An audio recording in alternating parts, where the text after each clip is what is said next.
ಈ ಮುಂಚೆ ನಿಮಗೆ ವಿಸ್ತುಲಾ ನದಿನ ತೋರಿಸಿದ್ದೆ. ಕ್ರಾಕೌ ನಗರದಲ್ಲಿ. ಕ್ರಾಕೌ ಒಂದು ಮುಖ್ಯವಾದ ನಗರ ಪೋಲೆಂಡ್ ದೇಶದ್ದು. ಈಗ ನಾವು ಬಂದಿರೋದು ಟೊರೂನ್. ಈ ಟೊರೂನ್ ನಗರದ ವಿಶೇಷ ಏನಂದರೆ ಇಲ್ಲಿ ಖ್ಯಾತ ಗಣಿತಜ್ಞ ವಿಜ್ಞಾನಿ ಕೊಪರ್ನಿಕಸ್ ಹುಟ್ಟಿದಂಥ ಊರು. ಈ ಊರಿನಲ್ಲಿ ಟೊರೂನ್ನಲ್ಲಿ ಕೂಡ ಅಲ್ಲಿ ಕಂಡ ನದಿ ವಿಸ್ತುಲಾ ಹರ್ಕೊಂಡು ಬಂದು ದಕ್ಷಿಣದಿಂದ ಈ ಕಡೆ ಉತ್ತರಕ್ಕೆ ಹೋಗಿ ಬಾಲ್ಟಿಕ್ ಸಮುದ್ರ ಸೇರಿದೆ. ಕಳೆದ ಸಾರಿ ನಾನು ಹೇಳಿದ್ದೆ ನಮ್ಮ ಕಾವೇರಿ ಇದ್ದಾಗಿ ಇದು ಅಂತ. ನೋಡಿ ಇಲ್ಲಿ ಆ ನದಿ ದಂಡೆ ಎಷ್ಟು ಚೆನ್ನಾಗಿ ವಿಶ್ರಾಂತಿ ಪಡಿತಿದ್ದಾರೆ. ಸ್ವಚ್ಛವಾದ ಗ್ರೀನ್ ಇದೆ, ಹೂವಿನ ಗಿಡಗಳಿದೆ. ಒಂದು ನದಿ ದಂಡೆಯನ್ನು ಒಂದು ಊರಿನ ಜನ ಹೇಗೆ ಇಟ್ಕೊಳ್ಬಹುದು ಅನ್ನೋದಕ್ಕೆ ಒಂದು ಮಾದರಿ. ಇಲ್ಲಿ ಸ್ವಚ್ಛತೆ ಇದೆ, ಮನಃಶಾಂತಿ ಇದೆ, ಸೌಂದರ್ಯ ಇದೆ, ಮತ್ತು ಪರಿಸರಕ್ಕೂ ಅವ್ರಿಗೂ ಇರ್ತಕ್ಕಂಥ ಸಂಬಂಧ ಗೊತ್ತಾಗುತ್ತೆ.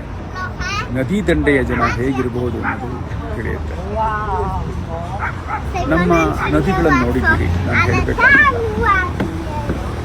ನಮ್ಮ ಸಮುದ್ರ ತೀರಗಳನ್ನು ನೀವು ನೋಡಿದ್ದೀರಿ, ನಾನು ಹೇಳಬೇಕಾಗಿಲ್ಲ. ಬೇಕಾದಷ್ಟು ನದಿಗಳಿರುವ ಸಾವಿರಾರು ಮೈಲಿ ಕಡಲ ತೀರವುಳ್ಳ ಭಾರತವನ್ನು ನೋಡಿದಾಗೆಲ್ಲ ನಮಗೆ ವ್ಯಥೆ ಆಗುತ್ತೆ. ಯಾಕೆಂದರೆ ಜನ ಧರ್ಮದ ವಿಷಯ ಬಂದಾಗ ಬಹಳ ಬೇಗ ಪ್ರತಿಭಟನೆ ಮಾಡ್ತಾರೆ, ಎಚ್ಚೆತ್ತುಕೊಂಡು ಮಾತಾಡ್ತಾರೆ, ಈಗ ರಿಯಾಕ್ಟ್ ಮಾಡ್ತಾರೆ. ಪರಿಸರದ ಬಗ್ಗೆ ನೀವು ಇಂಥ 1000 ಭಾಷಣ ಮಾಡಲಿ, ಅದಕ್ಕೆ ದನಿಗೂಡಿಸುವವರು ಯಾರೂ ಇರಲ್ಲ. ಇದ್ದರೂ ತುಂಬ ಕಡಿಮೆ ಜನ. ಈ ನದಿ ತೀರದಲ್ಲಿರುವ ಹಸಿರು, ಸ್ವಚ್ಛತೆ, ಪ್ರಶಾಂತತೆ ಮತ್ತು ನೀರು ಪಂಚಭೂತಗಳಲ್ಲಿ ಒಂದು. ಅದನ್ನು ಕಾಪಾಡಿಕೊಳ್ಳೋ ರೀತಿ, ಅದ್ರ ಜೊತೆಗಿರ್ತಕ್ಕಂಥ ಒಂದು ಅನುಸಂಧಾನ ಇಲ್ಲಿ ಗೊತ್ತಾಗುತ್ತೆ. ನಮ್ಮ ದೇಶ, ನಮ್ಮ ನಾಡು ಕೆಲವನ್ನ ಇಂಥವನ್ನು ಎಲ್ಲವನ್ನು ಅಂತ ಹೇಳಲ್ಲ, ಇಂಥವನ್ನು ಅನುಸರಿಸಬೇಕು. ಆದರೆ ಯಾಕೆ ಎಲ್ಲ ಇದ್ದು ನಾವು ಹಾಳು ಮಾಡ್ಕೊಂಡಿದ್ದೀವಿ? ಇದು ನನ್ನನ್ನು ಸದಾ ಕಾಡೋ ಪ್ರಶ್ನೆ.